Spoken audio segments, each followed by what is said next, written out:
pass from Havili was magic. The shift on for Crotty.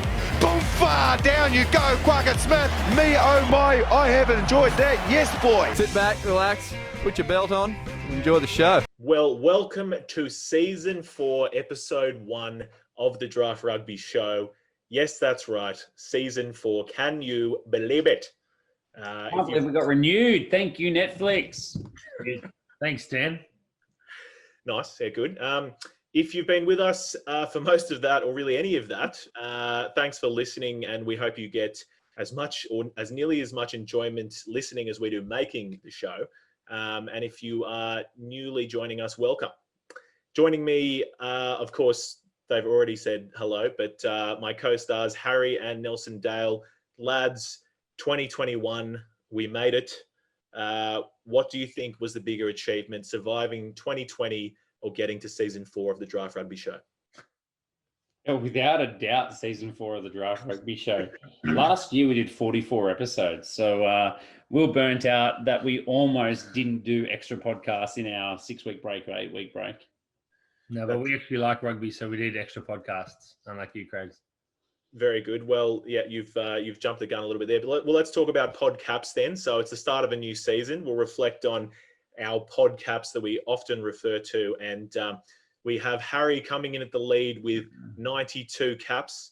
I'm in second with 84 and just one in front of Nelson with 83. So it's okay. Order is still the same. Nelson is at the bottom of the rankings as per usual. But my 8th last podcast tonight. Nice. Yeah, just retire with the nice hundo. Very good. Yeah. No, wait. He said this is his 8th last, which means he will make 99.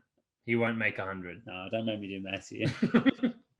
We've come out firing here. This is excellent stuff. This is the type of quality content you can expect from a top 20 Super Rugby podcast you must follow in 2021. That's a big shout out to, what is it, blog at feedspot.com Super Rugby podcast. That's right. We got announced somehow in some mega list. I still can't confirm whether or not that's actually just Nelson has another blog, because he has like 30 Twitter accounts. I don't know how many blogs he has, but Craig, it's definitely not me, but I will just clarify. It's blog.feedspot.com/super_rugby/_podcasts. I butchered it almost as bad as you, Craig. That's a lot. Well, good thing we'll actually put this in the show notes. Now, I know we've said a lot of times we're going to put this in the show notes and we've never done it, but Harry has assured me he's going to put this in the show notes. So, look, I've actually going through that list. I've listened to a few of the other podcasts on there as well, and there's some goodies as well. So lots of good stuff to listen to this year. Absolutely. It's nice to be named at any list, and we came in at number 2. So how good. But yes, well, while we're at it, look, it's been a nice break. Pretty short turnaround between seasons. I enjoyed the break, but as Nelson already mentioned, the boys can't really get enough and have also featured on another couple of rugby pods over the past few weeks. You just cannot keep them off the internet. So notably the Squidge Rugby World Cup retrospective and rugby fixation with Mitch Evans, one of our biggest supporters and day one followers. Boys, how were those? Those sounded great. Look, we really enjoyed actually both those podcasts. They were quite different to our own. Looking back at the Rugby World Cup, what was it? It was 2001. It was 2011. You guys paid heaps of attention. That was good. Yeah, nice. Mate, we did our research and then we forgot about it. But no, look, that was actually really quite fun with Squidge and his brother. And then on the rugby fixation with Mitch Evans, look, they both know a lot about rugby. If you have not listened to their podcast yet, definitely jump on board because they give some really, really good insights. Yeah, they say surround yourself with podcasters that are more intelligent than you and know more than you. And after doing 92 episodes with you guys or 91 episodes with you, I was yet to feel that kind of love and that kind of support for people that knew more. So both of those podcasts, I learned a lot. It was awesome. It was good on both of those podcasts. It was good to be on a podcast that has, an efficient host that actually run the pod really well. Yeah. I noticed that difference. That's what I noticed, Craig. And what they noticed is how tough my job is, that it is nearly impossible to tame the beast, which is you two. But with that, we will move on. Look, thank you as well to all of those people that engage with us on the socials and on YouTubes. We are at Draft Rugby, the YouTubes. And so please, if you haven't already, get after us there. You can rest assured that we, and by we, I mean Harry and Nelson, read all of your comments. And if you haven't noticed by now, they love an argument. So they will not leave a comment unreplied to. But no, look, we really appreciate it, particularly the listener questions coming in. It's, it's what makes it fun. So, yeah. So this year, plenty of things to be excited about in the rugby sphere. This could be a bit of an early spoiler, but, before we get into the menu for our pod tonight, that's correct, a menu.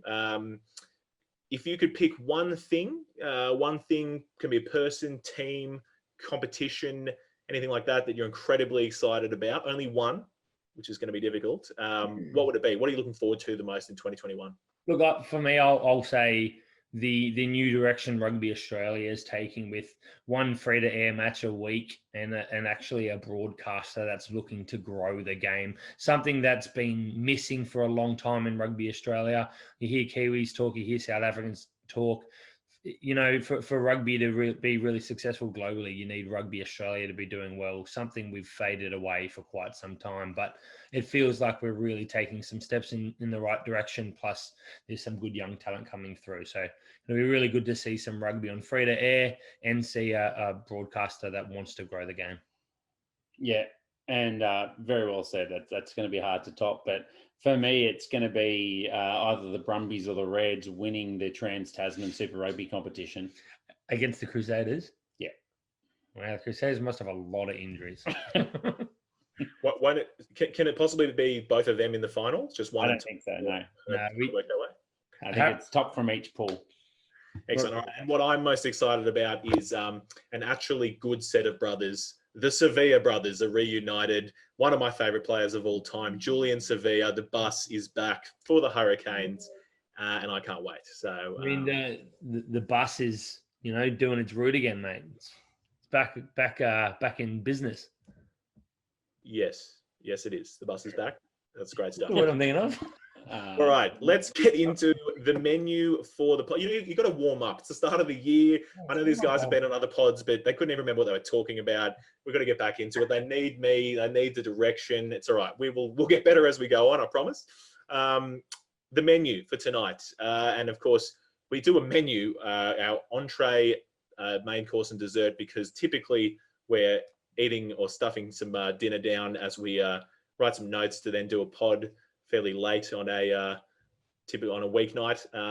So on our menu for tonight, tonight we're going to look at the new hot shit players.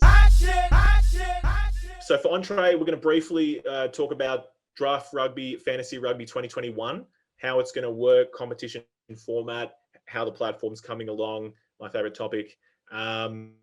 For main course, we're going to get into, again, Harry, here's your opportunity, the new hot shit players.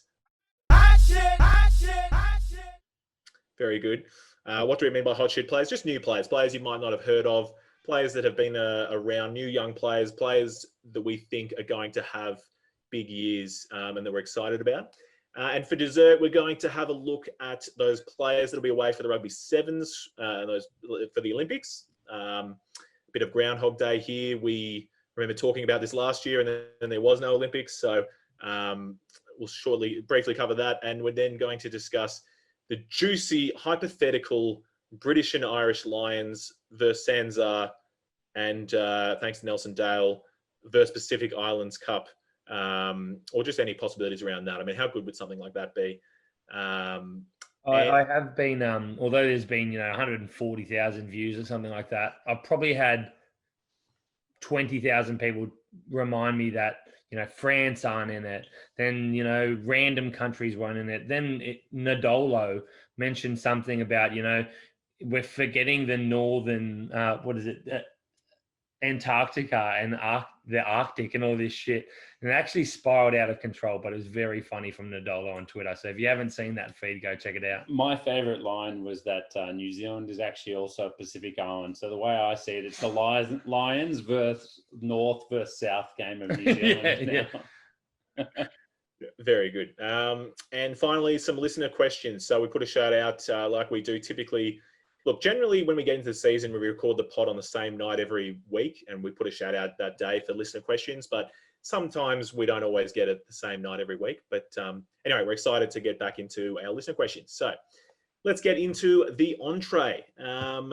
Draft Rugby, Fantasy Rugby 2021. Harry, do you want to take us through what the competition format is going to be this year? So just, I guess, quickly, last year, after we did have Super Rugby, the competition started, and we had 7 weeks of that. And we had, of course, the COVID outbreak, and we were very fortunate enough to have 2 Super Rugby competitions later on in the year. And we kind of melded together a fantasy draft rugby format for that. And Harry's going to explain how it's going to work this year. Yeah, as you said, it's obviously a little bit different again this year with 3 competitions, Super Rugby, AU and Aotearoa, and also the Trans-Tasman competition that follows that. And we want to try and harness all that to make the best and, I guess, most significant Super Rugby fantasy football, draft football competition that we can possibly make. So it's and you can say it as well, Harry, longest. You know, you guys want to get away from your wives as long as possible. So we want as long a season as we can have. It's That's right. So it's going to be a 15-week competition.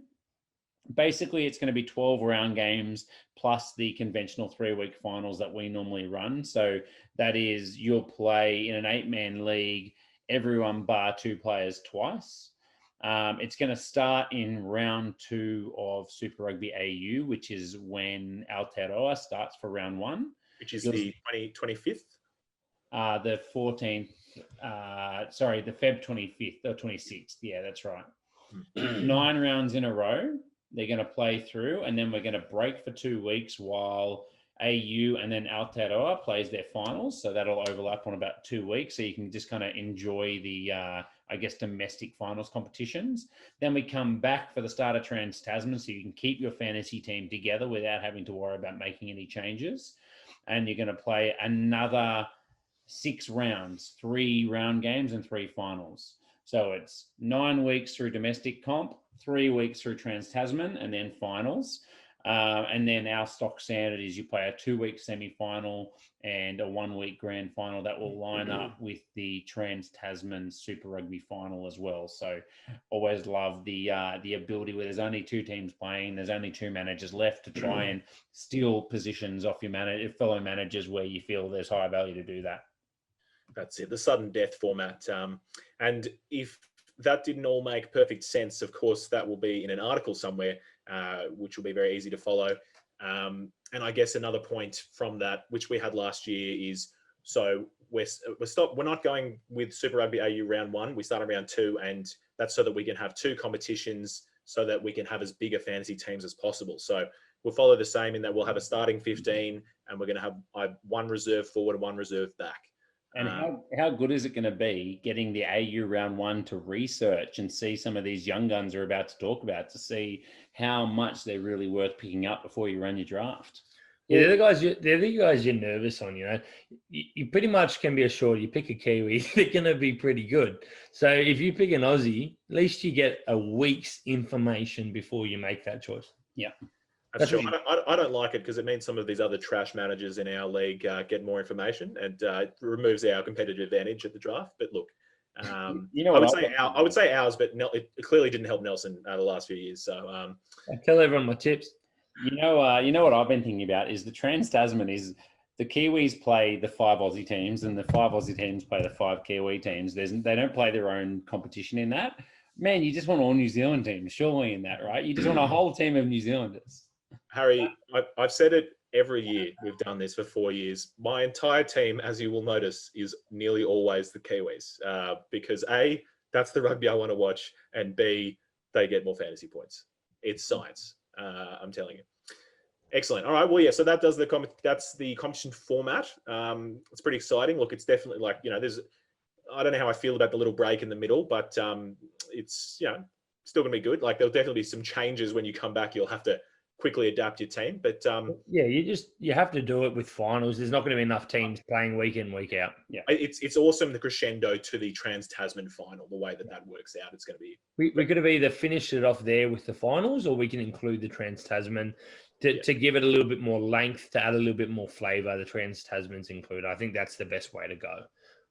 Yep, awesome. All right, and Nels, so we've spent a lot of time over the years, but I think probably in the last year or two we had nailed down our point system. So we worked off the original Fox Sports fantasy scoring system years ago on their Super Coach type of fantasy that was pretty average. You couldn't play in leagues against your friends, things like that, but they did have a rudimentary scoring system, and we worked to balance out how many points the different players would get to kind of make players, I guess, not equal in value, but more valuable. So, the players I love, those props becoming, more valuable, like the Tong and Thor and whatnot.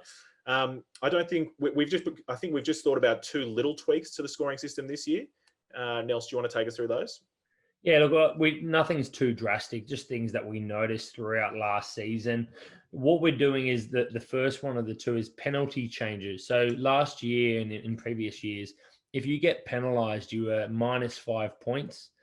It meant you didn't want someone like Duplessis Karifi, that's for sure, because he got multiple penalties a game. But we also didn't want to reduce it too much. So we've dropped it from 5 points to 4 points. Look, we think that's more fair. -5 points is a pretty significant amount of points. A yellow card is 10 points. 2 penalties doesn't really add up to a yellow card in our eyes. So we've just reduced it a little bit, but you still should be punished for your players, making those mistakes and being penalised.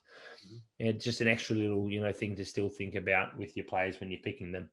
The other little change we've made is try assists. Try assists were 5 points in previous years. We've bumped that up, just the same amount of change, 1 point, bumped that up to 6 points. Keeping in mind, normally when you have a try assist, you might have tackle busts, you might have a line break, offloads, different things in there to bring that further up if it's a complicated try assist. But we just thought, you might do all the hard work for a try assist, and in previous years only get 5 points, while the try scorer gets 10 points. So we just thought we'd bring that up a little bit and reward you a little bit more for players that, get a lot of try assists throughout the season. And who was either top or right up there that I was a bit surprised about? He may have been the actual top. It was Aaron Smith. Yeah, halfbacks, get quite a few assists, especially Aaron Smith. Yeah, exactly. No, cool. Yeah, and so we thought, we looked at changing it from -5 for penalties to -3. And 5 up to 7 or 5 to 8 for the try assist. But we thought, look, let's just we've looked at the numbers. Let's just start small. See, we don't think this will make much of a difference. So. Yeah. We also, people that have used our scoring system for a few years, you sort of come to know what the system's like, and you have vibes and feelings about players. We don't want to make drastic changes unless we think they're really, really necessary. So we think that, little tweaks, that's probably a more fair assessment rather than, making too much of a change. Yep. All right. And a website update, a platform update. So the draftrugby.com fantasy platform. We're going to really try and push the stats side of things this year. We have all the awesome stats that we get, and we just really want to use that data in a meaningful way for our users and premium subscribers as well, to be able to literally just get access to every stat you could possibly want for Super Rugby. Tagi, we've got the $1 million question. We haven't asked you yet.